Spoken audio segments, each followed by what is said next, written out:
Olá, alunos da Escola Estadual Virgília Rodrigues. Aqui é o professor Will com mais uma aula de artes para vocês.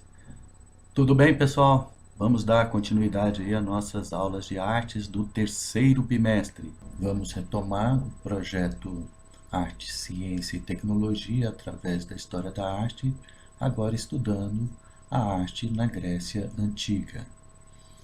A Grécia Antiga é o berço da cultura ocidental. Ela vai influenciar vários povos na Europa e por meio da Europa vai chegar aqui no Brasil. Então, é uma das bases da nossa cultura também.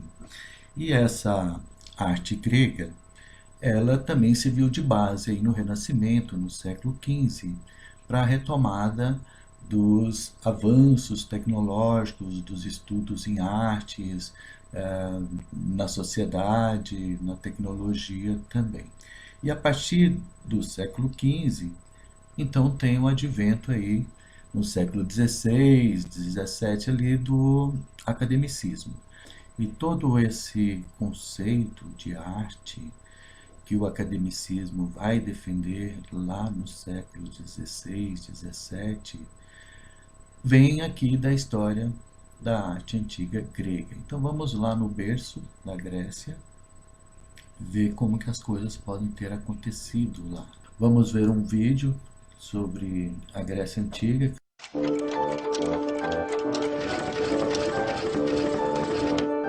Grandes civilizações.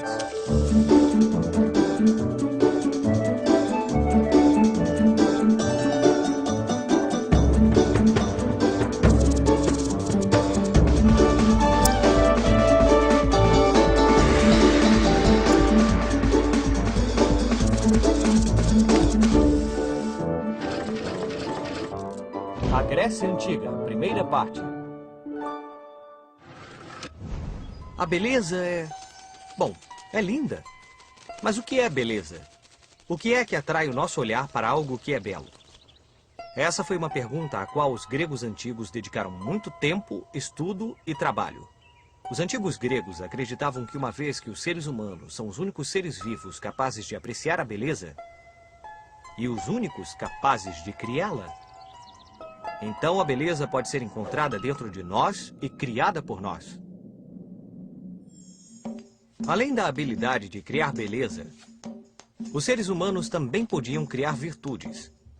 A virtude é uma capacidade especificamente humana e consiste em querer alcançar a perfeição em cada aspecto da vida. Ou seja, os seres humanos deviam cultivar a beleza e a virtude, e essa era uma ideia muito profunda. Aliás, se há uma coisa que os antigos gregos fizeram bem, foi desenvolver grandes ideias. De fato, muitos dos princípios da sociedade moderna e o modo como o mundo é visto e pensado hoje foram influenciados por essas pessoas que viveram no Mar Egeu há 2.600 anos. A Ilíada e a Odisseia. Existem duas histórias muito importantes que contêm a essência do espírito grego. Tcharam! A Ilíada e a Odisseia. Assim como alguns filmes ou livros são hoje muito populares, na Grécia Antiga, estas foram as histórias que todos contavam. Eram histórias épicas, com antigos guerreiros que usavam armaduras reluzentes e capacetes de bronze decorados com crinas de cavalo. Eles lutavam bravamente uns contra os outros pelo amor de uma bela dama.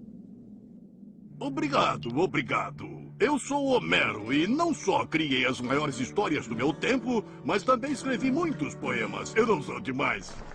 A Ilíada narra a história de uma famosa guerra, a Guerra de Troia. Ela durou 10 anos e começou com um concurso de beleza. Acontece que Paris, príncipe de Troia, foi nomeado um dos jurados para eleger a mais bela das deusas. Afrodite, que era a deusa do amor, estava muito ansiosa para vencer e prometeu a Paris que, se ela ganhasse, iria dar a ele o amor da mulher mais bela do mundo. Eu prometo a você a mais bonita do mundo, mas eu tenho que ganhar, tá?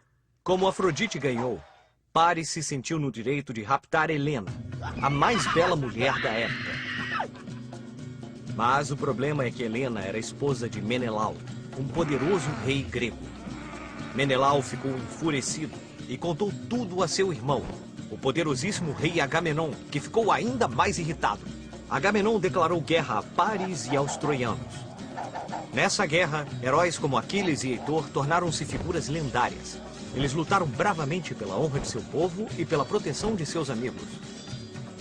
Outro herói que ficou famoso por conta da Guerra de Troia foi Ulisses. Ele era muito esperto e utilizava sua inteligência de uma forma muito especial. Foi ele que criou um incrível plano para vencer os troianos.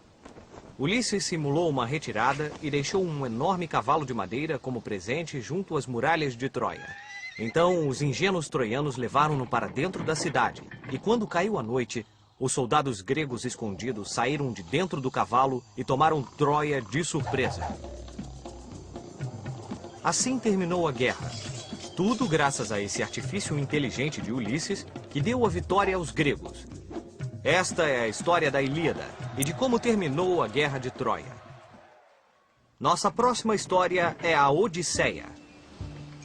Esse livro narra as aventuras de Ulisses, que demorou 10 anos para poder voltar à sua terra natal. Ulisses viveu aventuras incríveis. Lutou contra monstros marinhos, sereias sedutoras, gigantes de um olho só, bruxas malvadas e muitas outras peripécias. Vamos voltar um pouco para falar de quem escreveu essas duas histórias que são a base de toda a literatura ocidental. Bem, acredita-se que foram narradas pela mesma pessoa, Homero, um poeta cego. Infelizmente, ainda sabemos muito pouco sobre esse misterioso trovador, mas ele continua influenciando nossa forma de contar histórias há milhares de anos. Atenas. O reino da Grécia Antiga não era tão organizado como o país é hoje. Na verdade, a cultura grega foi a soma de muitas cidades individuais e de um grande número de povos independentes. Não houve da cidade capital, onde toda a riqueza e poder estivesse concentrado, como houve no Egito e na Pérsia naquele momento. Cada cidade, a polis, tinha seu próprio governo, mas todas tinham acordado que faziam parte do mesmo grupo, o que chamamos de Grécia Clássica. Havia milhares de polis espalhadas ao longo de toda a costa do mar Mediterrâneo. Mas quem quisesse realmente estar na crista da onda no século V a.C., sem dúvida deveria dar uma volta por Atenas. Atenas foi uma das cidades mais importantes e hoje é o símbolo da cultura grega. A Acrópole era o lugar onde se construíam os edifícios mais importantes. Esse é o imponente Partenon, um dos templos mais admiráveis da Grécia Clássica, destinado a honrar a deusa Palas Atena, protetora de Atenas e cujas virtudes eram a inteligência e a sabedoria. Esse monumento foi construído como parte de um grande projeto de Péricles. Eu não quero me gabar, mas eu, Péricles, sou o maior governador que Atenas já teve. Péricles pensou que a melhor maneira de honrar a deusa Palas Atena era fazer de Atenas o lugar ideal para os filósofos, os artistas e os cientistas da época morarem e trabalharem. Sócrates, Platão e Aristóteles viveram em Atenas. 3 grandes filósofos que ainda são considerados alguns dos mais inteligentes do mundo. Atenas foi o primeiro lugar do universo onde se começou a desenhar a ideia de uma democracia, que significa governo do povo. A ideia dos atenienses era criar um governo no qual todos os cidadãos livres participassem das decisões e pudessem debater seus resultados. Logo, se cada pessoa era capaz de gerar virtudes, então qualquer pessoa teria todas as habilidades necessárias para governar, não é mesmo? Na verdade, hoje todos os cidadãos participam das decisões através do voto. Isso é o que chamamos de democracia. Esparta. Na península do Peloponeso viviam os espartanos, um povo temido que dedicava sua vida à arte da guerra e cuja maior virtude era a valentia. Se você fosse espartano, sua preparação para a guerra começaria muito cedo na vida. Para começar, por lei, os espartanos deviam ser fortes e saudáveis.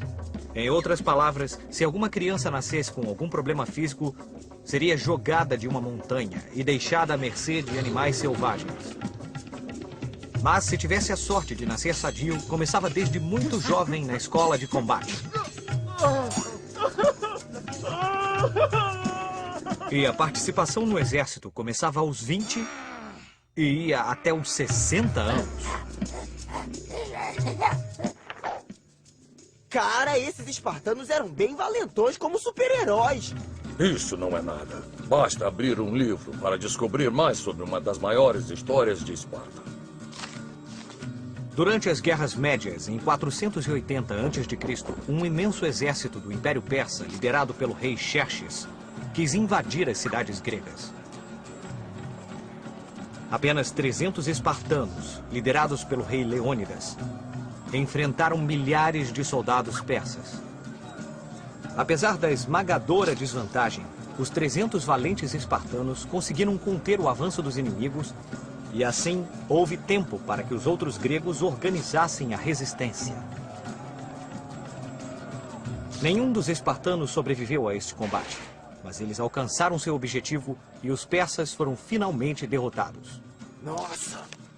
Vamos usar nossa bússola do tempo para ver o que estava acontecendo em outros lugares do mundo nessa mesma época. Enquanto os persas tentavam destruir as prósperas cidades-estado gregas, o que estava acontecendo nas outras costas do mar Mediterrâneo? Nesse mesmo tempo, os hebreus estavam reconstruindo o Templo de Jerusalém, que havia sido destruído pelo rei da Babilônia, Nabucodonosor II, havia uns 100 anos. Nabucodonosor havia capturado os hebreus e os fizera escravos. Mas um dia vieram os persas e os libertaram. Os mesmos persas que queriam destruir os gregos? Isso, esses mesmos persas.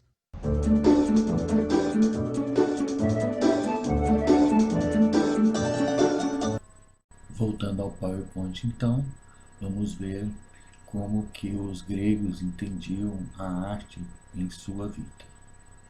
A arte grega, ela liga-se à inteligência, pois os reis não eram deuses, mas seres inteligentes e justos, que se dedicavam ao bem-estar do povo. A arte grega volta-se para o gozo da vida presente, né? Ou seja, o artista contemplando a natureza se empolga pela vida e tenta, através da arte, exprimir suas manifestações.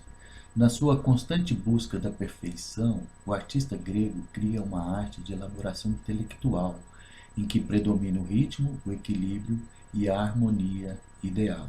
Esses artistas, eles têm como característica o racionalismo, o amor pela beleza, o interesse pelo homem. O homem é essa pequena criatura que é a medida de todas as coisas, né? Além da democracia. O que é a medida de todas as coisas? Eles até têm um nome para isso, se chama metron. E o homem é a medida do universo, né?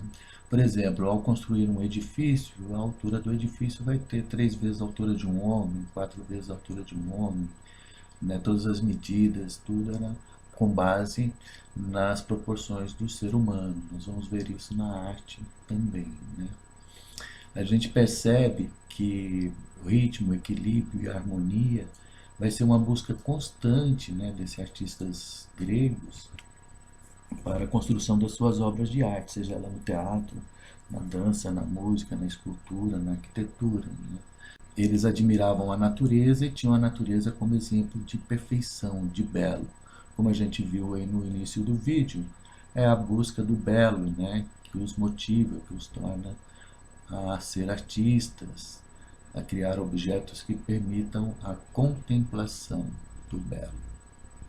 Então essa discussão do belo é que vai levar por séculos, né, todo o contexto da arte, que vai fazer com que lá no século XV, XVI, no Renascimento, artistas como Leonardo da Vinci, Michelangelo, né, Donatello, entre outros, vão ser os grandes mestres, vão criar as bases do que vai ser o academicismo, que depois vai ser criticado pelas vanguardas europeias. Bom, sobre a origem dos gregos, eles são oriundos, né, da junção de 4 povos, os aqueus, os jônicos, os eólicos e os dóricos, que migraram, né, para a Península Balcânica, invadiram essa Península Balcânica e eles tinham uma cultura em comum. Eles acreditavam que eram descendentes de um herói chamado Heleno, que era filha de Deucalião e Pira. Isso aqui está na origem da mitologia grega, né? É um traço que une a todos eles.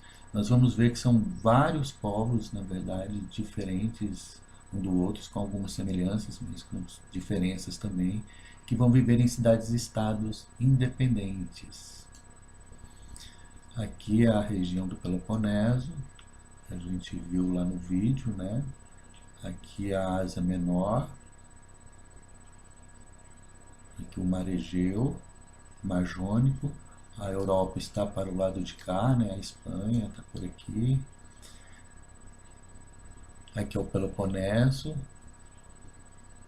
a Macedônia, que depois vai ser o povo que vai invadir a Grécia, vai dominar a Grécia, né? E mais para cá na Itália, né? Que nessa região aqui da Itália, vai ser mais aqui para cima, a Itália, está sendo gerado aí um outro povo, que são os romanos, que depois então vai vir e arrasar com todo mundo aqui, vai conquistar tudo isso aqui e muito mais, né? Veja, as ilhas gregas, o litoral da Ásia Menor, o Peloponeso, né? Os Balcãs, tudo isso aqui é chamado mundo grego. Aqui é a cidade-estado grego, a polis, né, que significa cidade. Cada cidade-estado grega era um centro político, social e religioso autônomo, com uma classe dominante, deuses e um sistema de vida próprios. Então haviam mais de 1000 cidades-estados espalhadas naquelas ilhas, no Peloponeso ali, e eles tinham características semelhantes, né? Por exemplo, havia sempre um templo dedicado ao deus, que é da cidade, por exemplo, Atenas. O templo de Atenas é dedicado a Atenas, é a Acrópole, o lugar mais alto da cidade, é dedicado a esse deus. A presença de um teatro, né? Um teatro aberto, um teatro de arena. A presença de palácio do rei, de um mercado, praças, equipamentos públicos, culturais, como bibliotecas, né? Tudo isso fazia parte do cotidiano da polis, que tinha, cada polis, uma independência política. Aqui vamos só ver um pequeno cronograma aqui dos gregos, né? Aqui o século I a.C., quer dizer, 100 anos antes de Cristo nascer. Nós estamos no século XXI, 2000 anos, né? Mais 2100 anos atrás. E os gregos começam a se formar 2000 anos antes de Cristo, né? 20 séculos antes de Cristo, que eles começam a se juntar ali, né? Nessa que é chamada civilização creto-micênica, que são aqueles povos que vão se juntando ali no Peloponeso, com alguma identidade cultural. Depois vem um período que aí é chamado de Homérico, porque o Homero, ele nasceu aqui, né, viveu nesse período aqui, ó, no século 8 a.C., mas ele era um contador de história que contou as histórias do período que veio antes dele, né? Então esse período é chamado de período homérico, porque o que a gente sabe sobre esse período é através das histórias que o Homero deixou, e a gente viu aí sobre a Ilíada e a Odisseia. Depois vem o período arcaico, que é do século 6 a.C. até o século 8 a.C.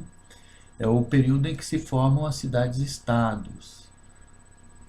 É a expansão dos gregos pelas regiões próximas, né? Militarmente, comercialmente e culturalmente. Eles começam a influenciar culturalmente os povos em volta.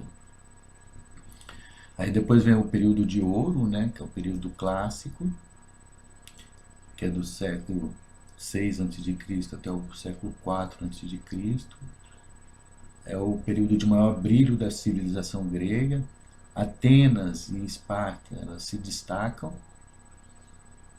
E os gregos, eles se envolvem em várias guerras, né, prolongadas, mas aqui também tem o desenvolvimento das artes, da escultura, do teatro, a tragédia, a comédia, da dança, da música, da filosofia principalmente, né, do sistema de governo, política, do entendimento do cidadão e a sua relação com a polis, com a cidade. E aí depois vem o período helenístico, que é do século IV a.C. até o século I a.C. Aqui a Grécia já foi conquistada primeiro pelos macedônios, né, o povo que vivia ao norte lá da Grécia, que é o Alexandre o Grande, que tinha uma admiração muito grande pela cultura grega, então ele preserva essa cultura grega, admira, incentiva, né? E depois pelos romanos, que também vão invadir essa região, dominar a cultura grega e também, respeitando a cultura grega, na verdade vão reproduzir essas obras de arte gregas, né? Incentivar também a continuidade dessas obras gregas. E os romanos, através dos romanos, nós, brasileiros, né? Os romanos influenciam os portugueses influenciam os brasileiros e nós recebemos essa cultura greco-romana na colonização brasileira. Nós vamos estudar basicamente a literatura, a escultura, a arquitetura, o teatro, a dança e a música, a pintura, que está inserida na cerâmica, né? Principalmente na cerâmica grega. Então vamos ver também a cerâmica. São aspectos mais relevantes assim da arte grega, né? Vamos dar uma olhada nesse material. Hoje vamos ver rapidamente aí sobre a literatura, já que vimos exemplos no vídeo aí sobre o Homero, né? A gente vai perceber que a literatura, na época lá do Homero, ela começa antes da escrita ser utilizada para fins literários, né? Para contar histórias. Ela era cantada ou recitada, acompanhada de um instrumento musical, geralmente uma lira, que é um instrumento, né, de cordas. Lembra? A lira, que é um instrumento de cordas, mais ou menos assim, né, de madeira. Aqui você tem uma caixa de ressonância e aqui você tem as cordas que toca essas cordas, sai um som, né, que é um enfeite, né. Essa lira era o que acompanhava os aedos, que são os contadores de história, como o Homero aí. E eles contavam os mitos, né, as lendas, contando o que é o folclore, né, quem conta um conto aumenta um ponto, e é assim que se formam os mitos, as lendas. Às vezes uma batalha lá, um herói se destaca, né, um soldado se destaca, e depois ele vai contando a história dele, vai aumentando até ele virar um mito, né.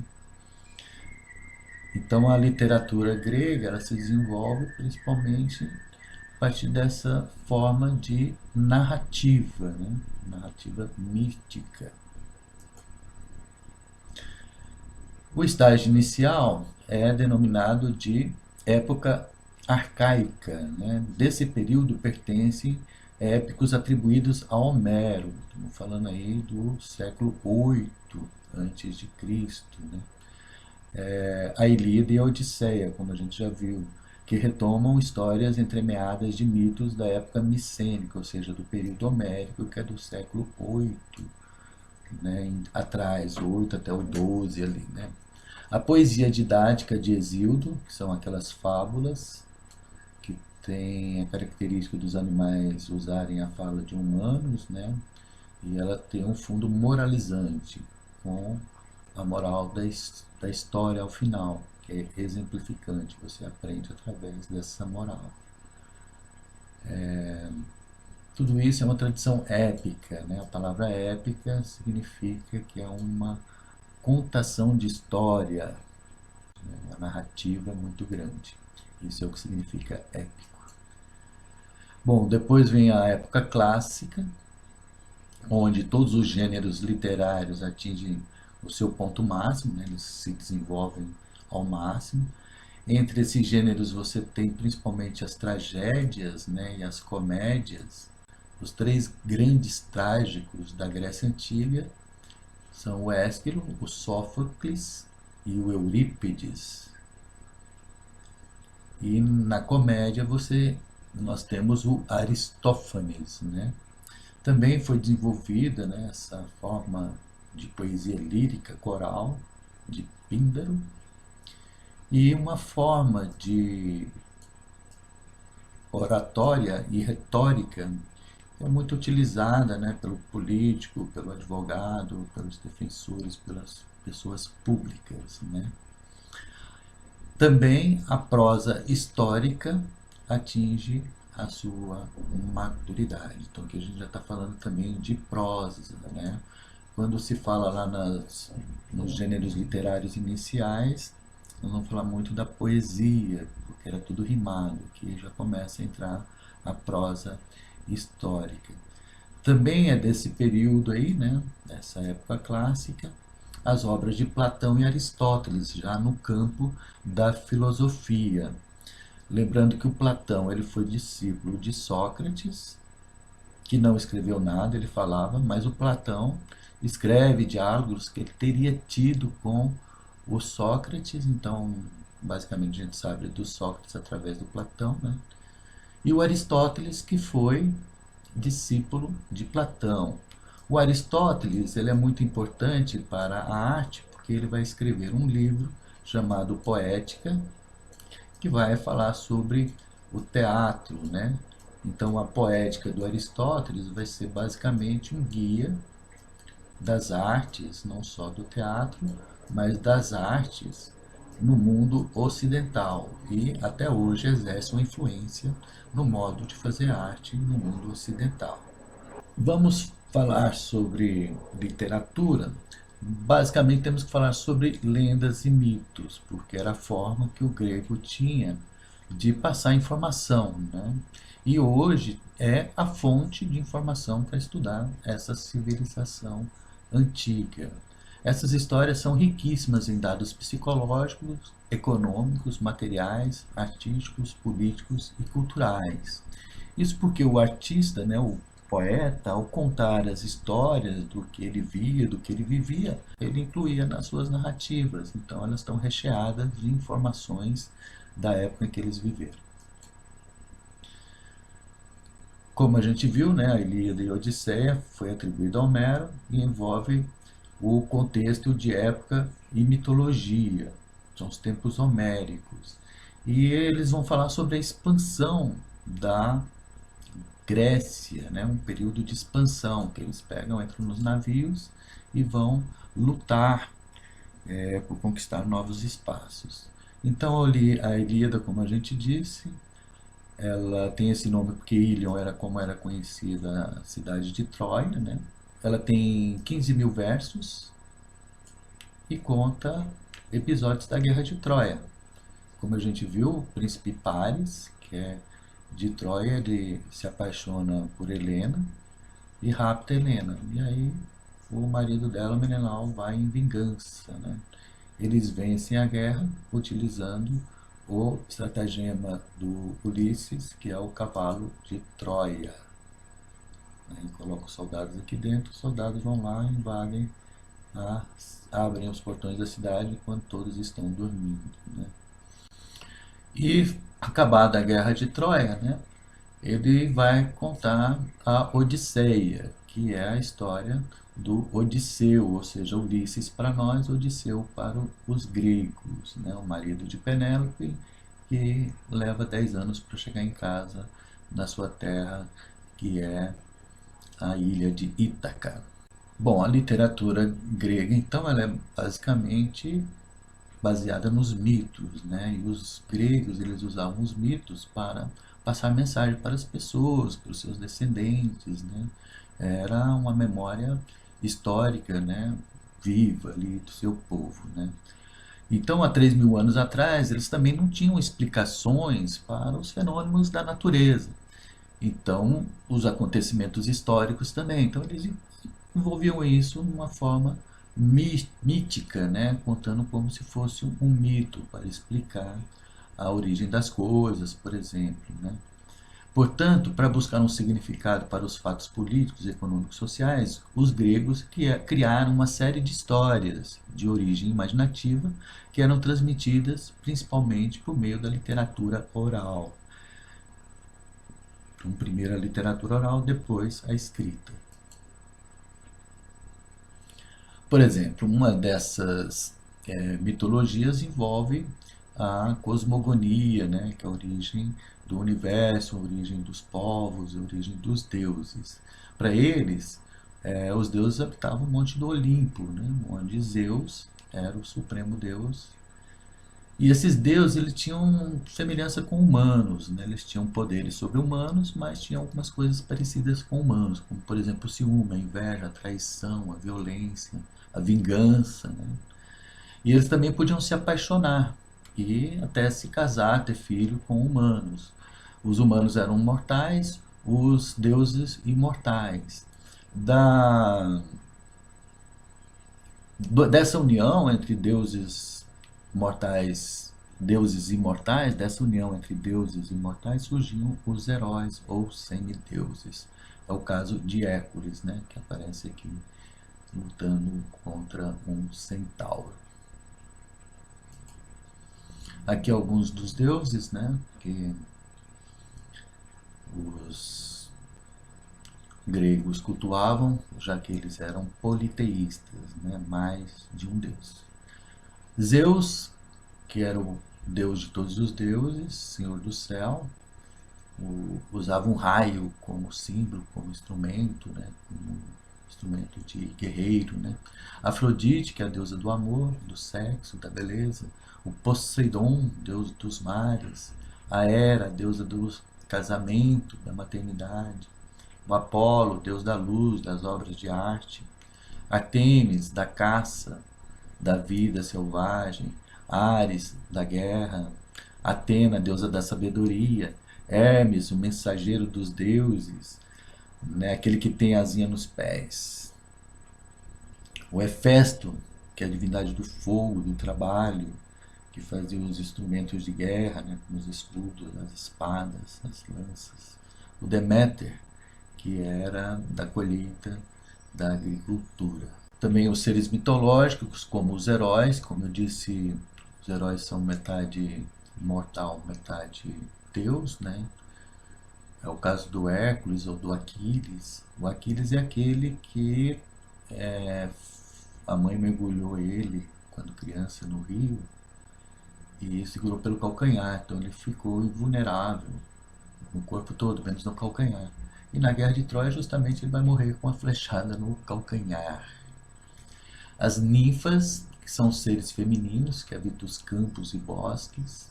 Os sátiros, metade bode, metade homem, né? Centauros, metade cavalo, metade homem.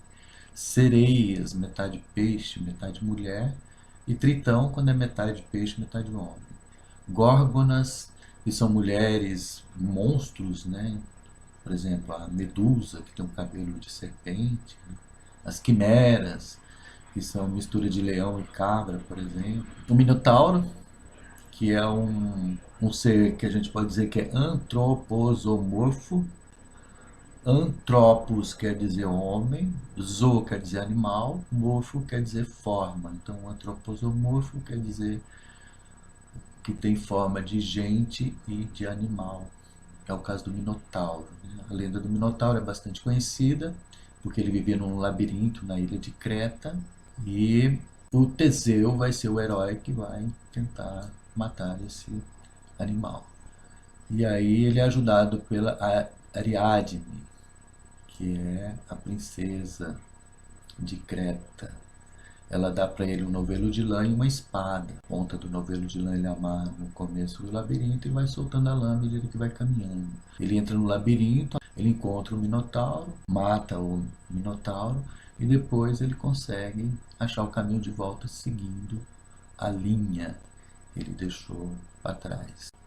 Eu contei para vocês algumas histórias, né, à medida que fui falando da literatura grega antiga, né, já fui contando algumas histórias, porque era assim que acontecia também, contando a história e passando a mensagem, né? E essas histórias, elas até hoje continuam aí em pé, influenciando, né, a produção de cinema, de teatro, de musicais, enfim. A indústria do entretenimento usa muito esse material para criar obras. Aqui tem alguns exemplos no cinema, né, os 300, que são os espartanos, a Odisseia, que é a história do Ulisses, né, que a gente comentou aí. Percy Jackson, que traz uma linguagem para o contemporâneo, né? Então, Percy Jackson é um cara que vive no mundo de hoje, mas que tem as raízes lá no passado, na Grécia Antiga. O Hércules, que é um desenho animado da Disney, o Hércules tem várias versões. Helena de Troia, né? Que é o pivô da Guerra de Troia, aqui colocando ela como centro da história, né? Também tem muito isso, pega um trecho da história e constrói uma outra linha de narrativa que não o Homero ou que o outro grego tinha deixado, né?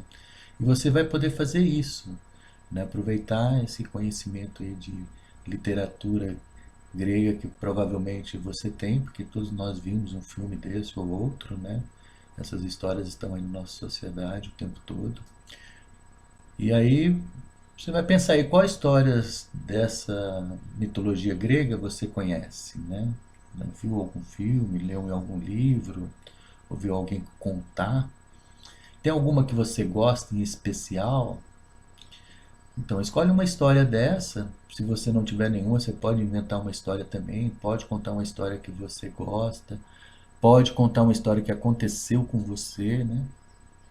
O importante é narrar a história, que aí a gente vai estar trabalhando essa ideia do Aedos, que é o contador de história, o narrador, um Homero, né? Então você narre a história do seu jeito, do jeito que você quiser, curta, longa, com música, sem música, efeitos especiais, do jeito que você quiser. Escolhe a forma de realizar a narração. Pode ser escrito de forma mais simples, você vai lembrando da história e vai escrevendo ela. Pode ser gravada como um podcast, ou seja, só o áudio, vou mandar só o áudio. Pode ser um vídeo com você aparecendo, contando a história, vestido de personagem ou não. Olha só que interessante, quem tem amanhã. Pode ser com desenhos ilustrativos, né, com legenda ou com balão, como uma história em quadrinho. Pode ser um vídeo usando desenho ilustrativo e eu fazendo a narração de voz no fundo, sem aparecer ninguém, né? Se não quiser aparecer, colocar a cara no vídeo. Enfim, você tem várias possibilidades. Na dúvida, mande uma mensagem para mim perguntando se pode, eu vou dizer que pode, né? Mas aí crie, invente, né? O importante, como eu disse, é achar uma forma de narrar essa história, né? Utilizando inclusive as tecnologias atuais. Então, pessoal, esse foi o conteúdo dessa semana. Espero que todos tenham aproveitado bastante.